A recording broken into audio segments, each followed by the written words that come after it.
Snoop Dogg, Serena Williams, Gary Vaynerchuk, Logan Paul, Steve Aoki.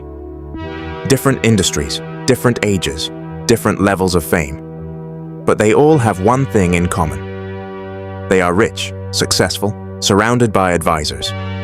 And yet, they all did something that sounds completely insane. They wired hundreds of thousands, sometimes millions of dollars, for a 24 by 24 pixel image on the internet. No land, no dividends, no cash flow. Just pixels. Not teenagers, not anonymous gamblers in a basement. Adults. With families, with accountants, with lawyers on speed dial. People who could buy a penthouse, or a Rolex, or a Birkin bag. And instead, they chose this. So here's the real question. What kind of world produces a market like this? And what does it say about us?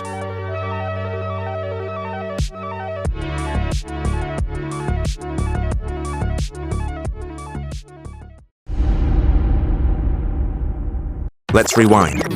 2017. Before NFTs, CryptoPunks didn't start as an investment. They started as a toy for internet weirdos. Two guys, Matt Hall, John Watkinson. No art school mythology.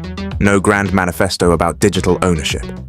They weren't artists in the way history likes to remember them. They were builders. Before this, they worked on everything. Mobile apps, VR experiments, games that went nowhere, projects nobody remembers. Normal entrepreneur stuff. Try, fail, ship, move on. And then one day, they run an experiment. Could we generate identity on a blockchain? Could we create scarcity out of pure code? So they generate 10,000 tiny characters, 24 by 24 pixels, algorithmic, no backstory, no meaning attached. They don't sell them. They give them away. No mint price, no roadmap, no promises of a future. Just, here, take one. And at the time, no one cared. Most were claimed by a handful of curious users. Some people grabbed dozens, others ignored it completely. There was no market, no price discovery, no flex. They weren't luxury, they were trivia. Because nothing about CryptoPunks was designed to become valuable. They weren't created to be rich people objects. They became rich people objects later. Meaning didn't exist at launch. Only years later did people look back and say, oh, this was first. And humans are very good at turning first into sacred. At first, nothing really happens. Some people grab a punk, a few ETH here, a few $100 there, which already is insane. Paying real money for tiny images on the internet. But something else starts forming, quietly. A private Discord. No hype, no marketing, just the people who got it early. And those people were smart. Engineers, crypto-native traders, founders, early Ethereum weirdos. People who had already made money, or were about to. If you owned a punk, you weren't just buying an image. You were buying proximity. Two things were happening at the same time. First, information. Being in that group meant access. Better ideas, earlier signals, new protocols, new plays. If you believe the smartest people make money first, this was a very rational purchase. And second, speculation.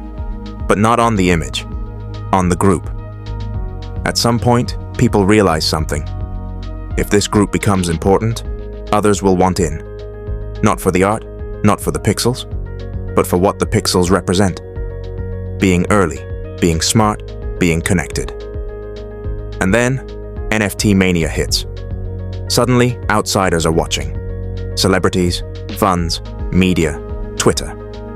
And they're all asking the same question. Who should we follow? In a chaotic new market, people don't look for truth. They look for signals. And that's when it flips. The punk stops being private. It moves to the profile picture.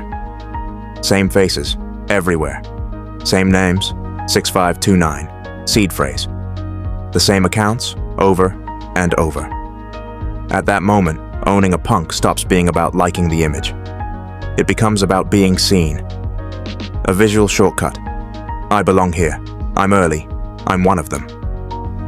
And of course, people want in. Not because they understand it, but because they don't want to miss the people who do. So they buy, and when they buy, price goes up. And when price goes up, the signal gets stronger. A perfect feedback loop. This is the moment it stops being a toy and becomes a luxury market. Not built on utility, not built on cash flows, but on identity, access, and status. And once that happens, there is no ceiling anymore. Let's talk about luxury. Not the Instagram version, not the ads, not the fantasy. Real luxury. A Birkin bag doesn't cost tens of thousands of dollars because the leather is magical. It's not more practical. It doesn't carry more stuff. It doesn't make your life easier. And yet, everyone understands why it's expensive. Because luxury is not about utility. It's about recognition. If you don't know, it looks like just a bag. But if you do know, you see everything. You see rarity. You see who can get one and who can't. And most importantly, you see who belongs. That's exactly what happened with CryptoPunks. They're not valuable because they look good. They're valuable because they're recognized. If you don't know crypto, it's just a pixel. But if you're inside the system, it's a signal. A signal that says, I was early. I had access. I'm part of the group. This is why copies don't matter. You can buy a fake Birkin. You can right-click a punk. But the signal doesn't transfer. The value lives in shared belief, shared context, shared recognition. And here's the part people miss. When the sons of the richest man in the world put a punk as their profile picture, this stops being a crypto thing. This becomes a status language. One of them even turned a punk into physical jewelry. Not because it's rational, but because it makes sense inside that world. So no, CryptoPunks aren't art in the traditional sense. And they're not investments either. They're symbols. They're luxury goods for a digital society that didn't have symbols yet.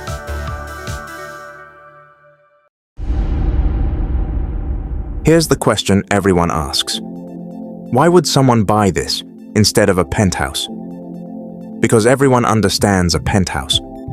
A penthouse is expensive, but it's legible. Anyone can look at it and say, okay, rich person.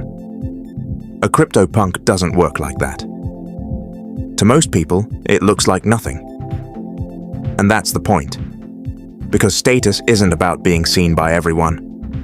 It's about being recognized by the right people. If you own a penthouse, you signal wealth to the world. If you own a punk, you signal something else. You signal that you belong.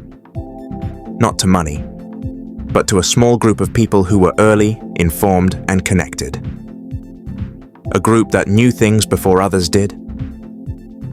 That's why the rare ones exploded.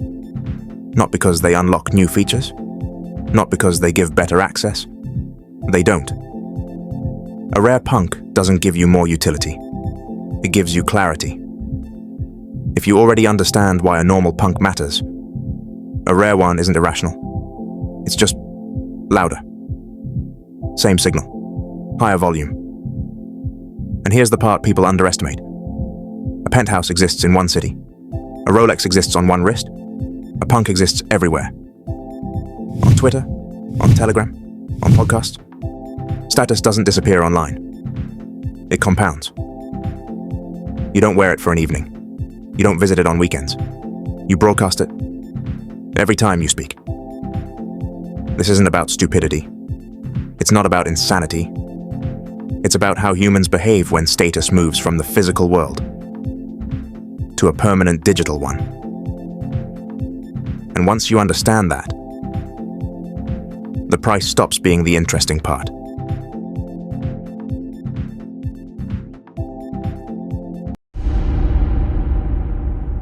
Here's the part people don't like to talk about. Because yes, the prices crashed. Millions to hundreds of thousands. Some people lost fortunes. And yet, even today, in what many call the worst period imaginable, the cheapest CryptoPunk still costs around $80,000. Not 8,000, 80. And that's where it gets uncomfortable. Because the price collapsed, but the symbol didn't. The people who bought at the top, and the people who still hold today, we're not buying the same thing. One group bought upside, the other bought permanence. A penthouse can lose value, a stock can crash, but status doesn't disappear. It waits. Let's zoom out for a second. This story isn't really about pictures. It's not even about money. It's about where we live now. We live online. Not sometimes, not for fun, but permanently. Our work, our reputation, our relationships, our audience. All of it lives on screens. And in every society, people signal who they are, what they've achieved, who they belong to, who they're above, and who they're not. In the physical world, we built signals everyone understands. Houses, watches, cars, addresses. You see them, you get it. No explanation needed. But online, none of that works. A penthouse doesn't follow you on Twitter. A Rolex doesn't speak in a group chat. A Birkin doesn't comment on a DAO proposal. So a new question appeared. How do you signal status in a place where everything is digital? CryptoPunks were the first convincing answer. Not because they were beautiful, not because they were useful, but because they were scarce, verifiable, public, impossible to fake. They said something very specific. I was here early. I understand this world. I belong to the people shaping what comes next. And once people accepted that signal, the rules changed forever. Because this wasn't about NFT, it was about identity, belonging, recognition, exclusion. CryptoPunks proved something that made a lot of people uncomfortable. That status exists on the internet. And worse, that it matters. Prices can crash, markets can die, trends can move on. But the idea didn't. Once humans accepted that digital objects could carry real status, there was no going back. CryptoPunks weren't about pictures. They were about proving that the internet is a real place.